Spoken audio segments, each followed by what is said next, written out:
Hey, it's Dave with Your Life Academy. I'm a coach. Some people call it a life coach. I help people. I say some stuff and I help people. And hopefully I can help you today. Today we're going to talk about motivation. What is motivation and how it plays a large role in your life? We're going to talk about what motivation is, how you use it, how you can use it, how it affects goal setting, all that stuff. Stick around. Oh, and don't forget, like, subscribe, get notifications. Let's get started.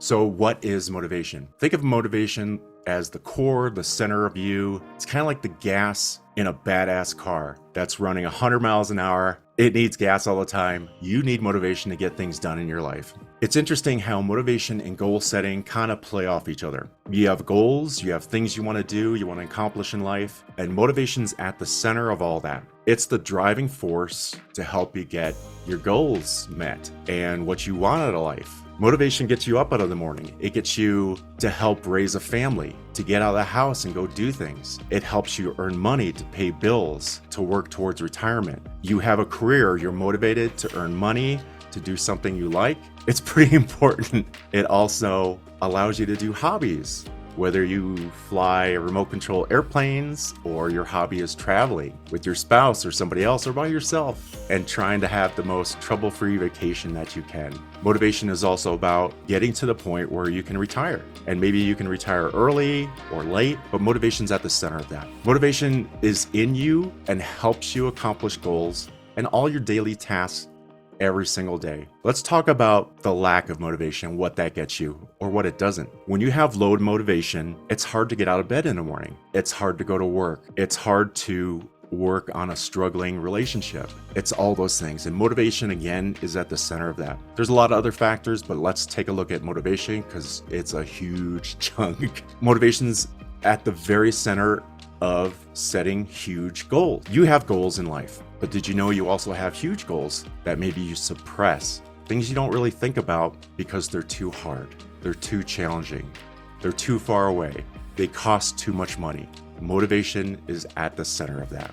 And when you set huge goals, maybe your goals are to travel multiple times a year. Maybe your goal is to retire early. Maybe your goal is to own a Porsche or a mansion. Maybe your goal is financial freedom for yourself, for your kids, for your spouse, for your friends, whoever it is. Those are all goals, and they're all legitimate, depending on who you are.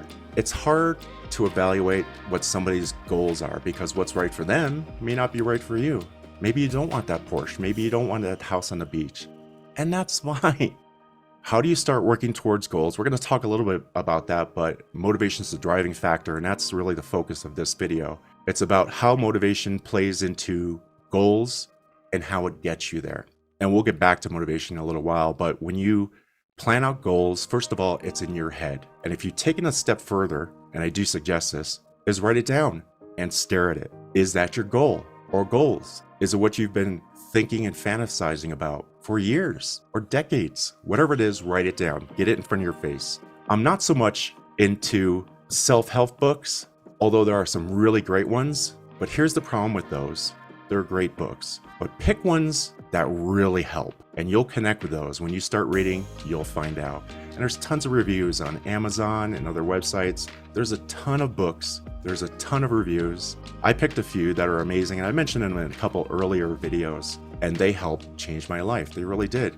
And I've read a lot of self-help books that really didn't do much. There were some cool ideas in there, but they didn't really apply to me. And they're in the self-help section at Barnes & Noble or Amazon.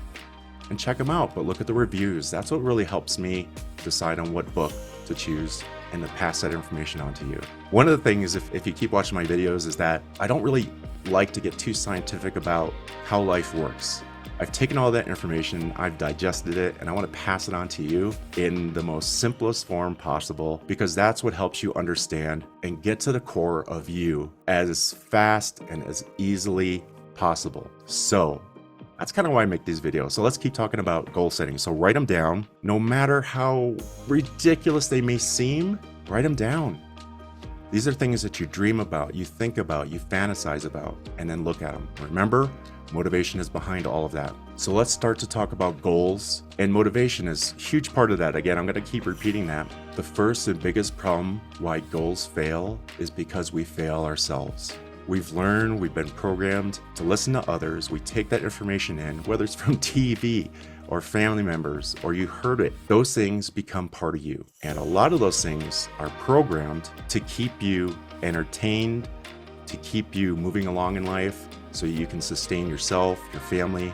Pretty basic stuff, but a lot of the information that comes into you, and I have another video on information overflow, a lot of those things don't teach you motivation, and motivation is huge. I'm going to keep repeating it over and over again. You need to get out of your own way. I'll make another video on how to do that too. Your self-limiting beliefs are the biggest problem to stop you from reaching your goals. People keep telling you, you'll never get that. Why are you even dreaming about that? That's stupid. Why do you want that? That's another reason why people don't reach their goals. They listen to others. That becomes part of their self-limiting beliefs that they can't do things. Some self-help books also create problems. You read about things and immediately you start to think, I can't do that. I'll never be that successful. You read it in the pages, and for some reason that book isn't delivering a powerful enough message to get you off your ass and start working on that. And even though you set goals that are so high, it doesn't really matter. Those are your goals, and you're not going to get those tomorrow unless you win the lottery. But the chances of that are tiny.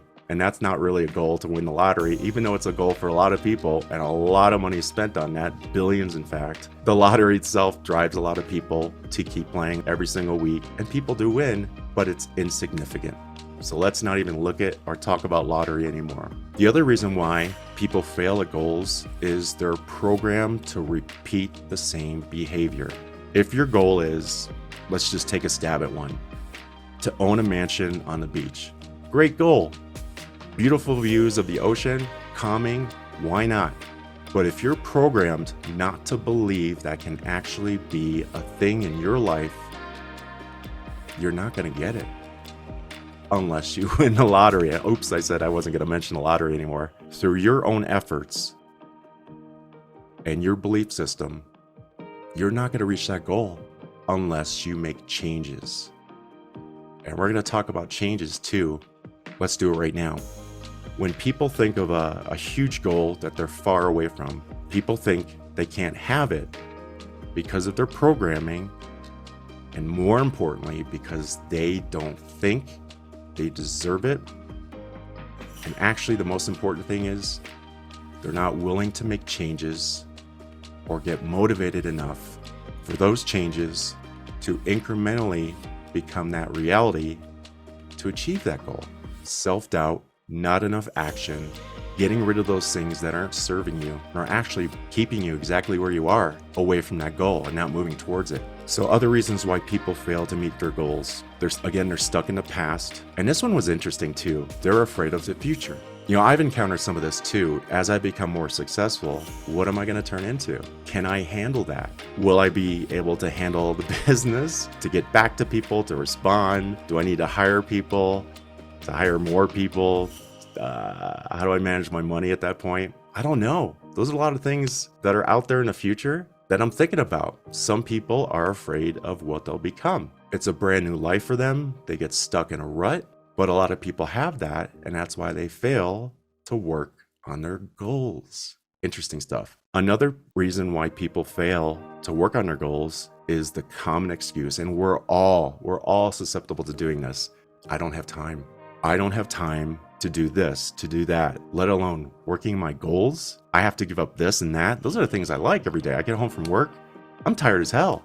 I don't want to work on goals. I don't want to start reading books that are going to help me towards that. I'm tired as shit. I want to watch a baseball game. Those are things people go through. And I've had that too. It's pretty common.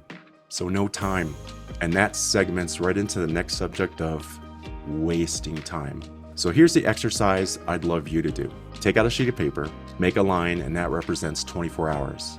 And then you're going to divide it up as best you can into how you spend an average day. Let's look at the big chunks. Sleep, whatever it is, 3 hours to 10 hours a day, or 12 for some people, but write it down as it's represented, that chunk out of 24 hours. Okay, that's a big chunk. The other big chunk most people have is work. And don't underestimate how much work takes When you wake up in the morning and you start getting dressed and take a shower or shave or wash your hair, whatever you do to get ready for work, include that time as your work time. You're preparing to go to work.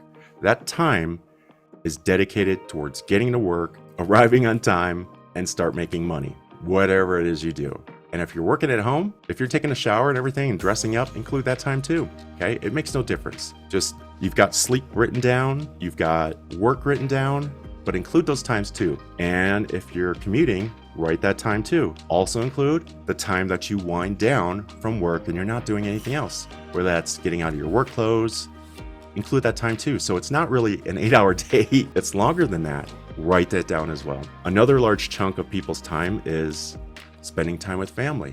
Hugely important. If not, number one, as far as priorities go, is to keep your family happy or your partnership. And if you don't have a family, maybe it's spending time meditating. Whatever you do with others, or maybe yourself that keeps you happy, write that down too. That's another large chunk for a lot of people.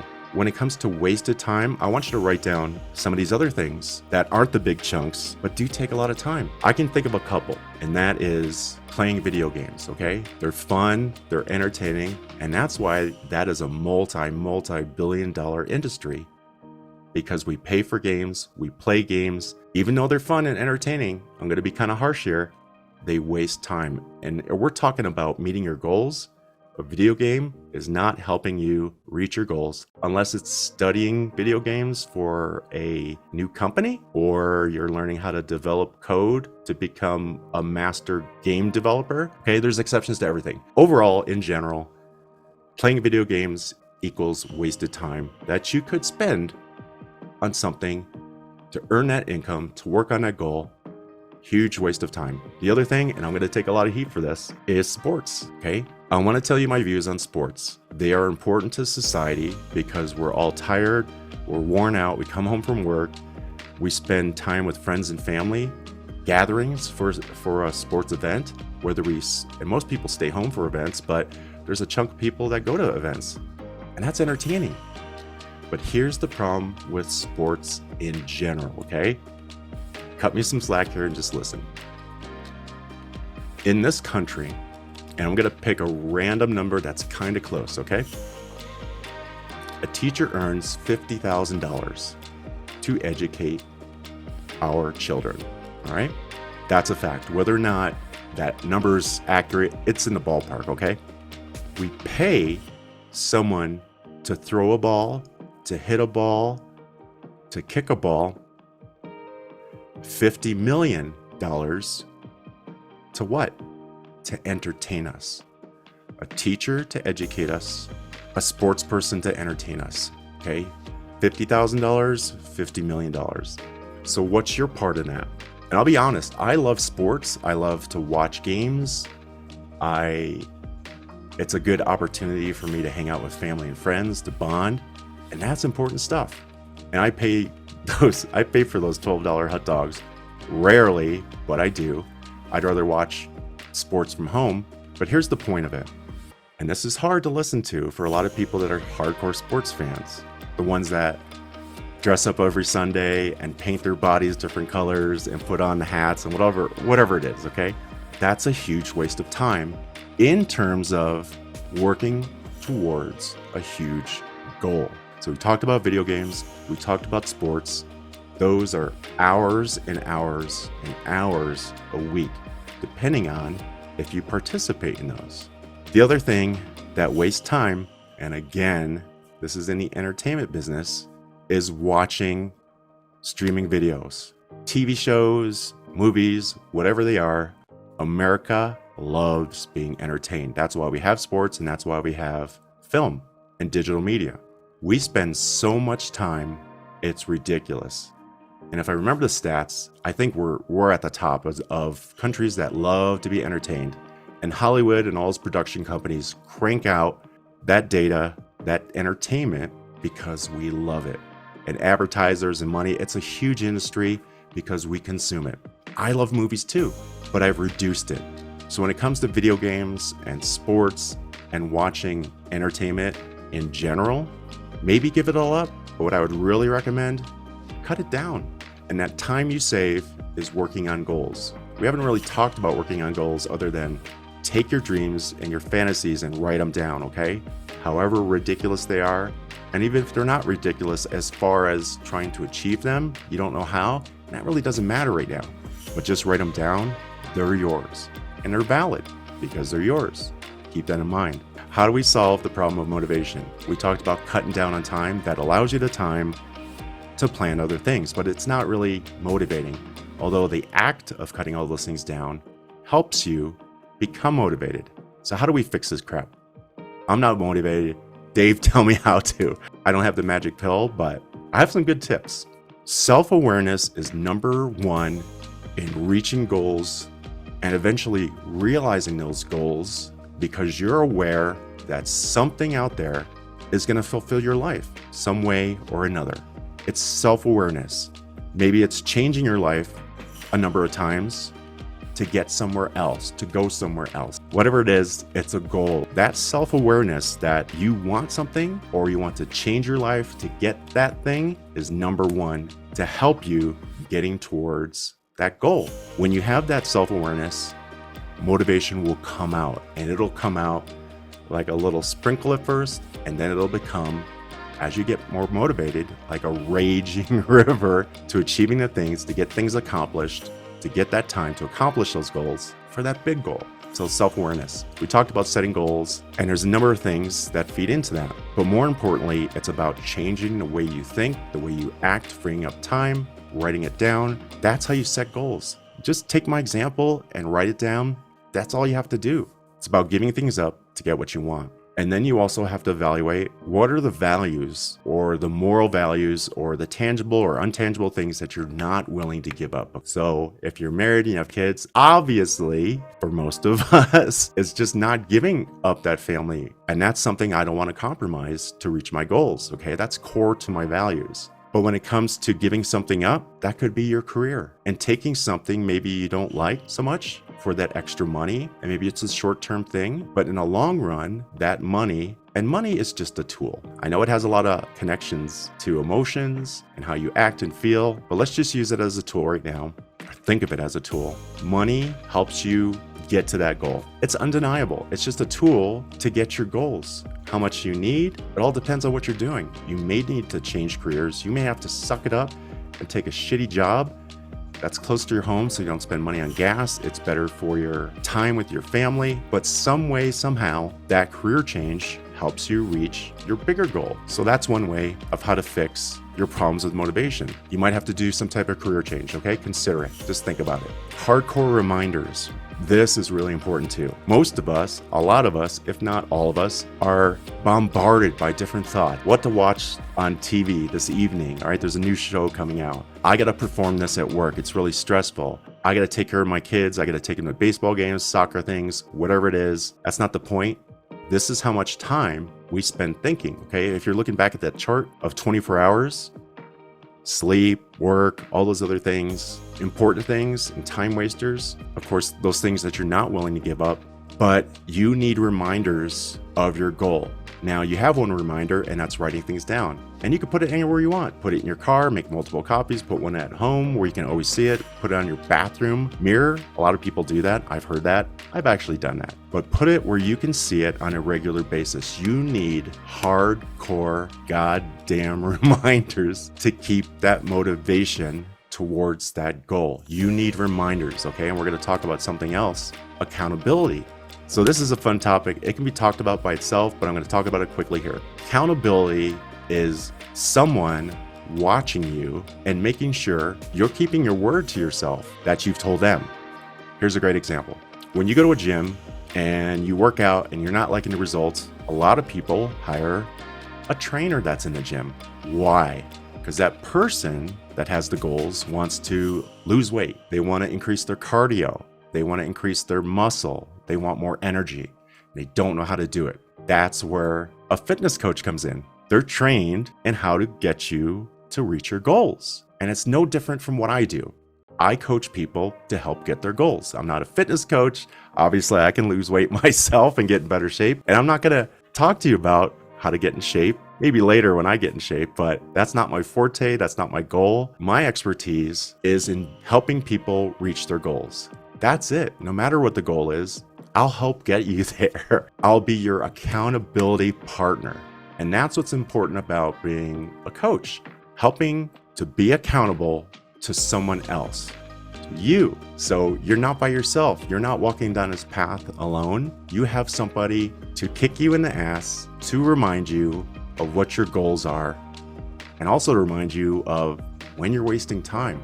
And why didn't you do this? This is what you said you were going to do this week. What blocked you? And then we talk about the details of what those blocking elements are. A coach is a great tool to help you reach goals by being accountable. It's a really important tool to help you reach your goals. So you don't have to do it by yourself. A lot of people, and you know this is true, get memberships in January. They make those New Year promises, and then within a couple months, they fail. Why? Again, we could talk about that for a long time, but basically, why do people fail gym memberships? They lose motivation. That's the number one reason why people fail in a gym. And that message applies to almost anything that people become demotivated at. And it could be a career. It could be quitting a team. Whatever it is, it's demotivational. But to get to goals, people think they have to take a certain path that they've been trained to think of how to get to that goal. That's where a coach comes in. Most people don't realize how hard it is to reach that goal. You can achieve that goal. But I'm also telling you, there's a lot of hard work, and people forget that. Now, when you set a goal, you think, and a lot of people do, and there's always exceptions, okay? But people think, I have to make this many changes to my life, and I'm gonna do these things, and I can eventually reach my goal. What a lot of people don't realize is this is nowhere near enough. And it all depends on what your goal is and how fast you want to achieve it. Absolutely. When do you want to reach your goal, and what is that goal? And here's the point I want to drill into you. Most people think this many changes get you towards that goal. And in reality, and my hand's going to go off the screen, this is actually how much work you have to put into it, how many life changes, how many resources you have to dedicate. And it all depends on what your goal is and how fast you want to get there. But most people don't realize this is everything you have to put into your life, the changes you need, the amount of motivation, the amount of accountability you're going to need to get to your goals and get them done. So there's a famous quote, and I love to tell this and share this with people. And here it is. I think it was by Dr. Wayne Dyer. Don't die with your music in you. Does it make sense? Do you understand the real reason behind that and what that means? It's not about playing an instrument. It's about you having goals and dreams. And that quote simply means, as a reminder, don't die with all that stuff inside you. Exercise your ability to get what you want out of life. Those goals, those dreams, those fantasies can be yours through motivation. And behind motivation is a hell of a lot of changes. And that's what a coach does. And that's how I can help you get there. My job is motivation and accountability. That's the core of coaching. And if you've taken the time to listen to this video, I hope it helped. At least got you in the right direction. At least, and yes, there's 1,000 excuses, whatever. Look at your life. Are you doing what you're supposed to do? Do you have the motivation to accomplish things that are going to get your goals out of life? And for most people, the answer is no. It's sad, but it's reality, okay? I'm a straight shooter. I'm going to tell you how it is. And a lot of the excuses I hear are valid to whoever I hear it from, but they're a bunch of bullshit. They're excuses. I don't have time. I don't have money. On and on and on and on. And I've been there too.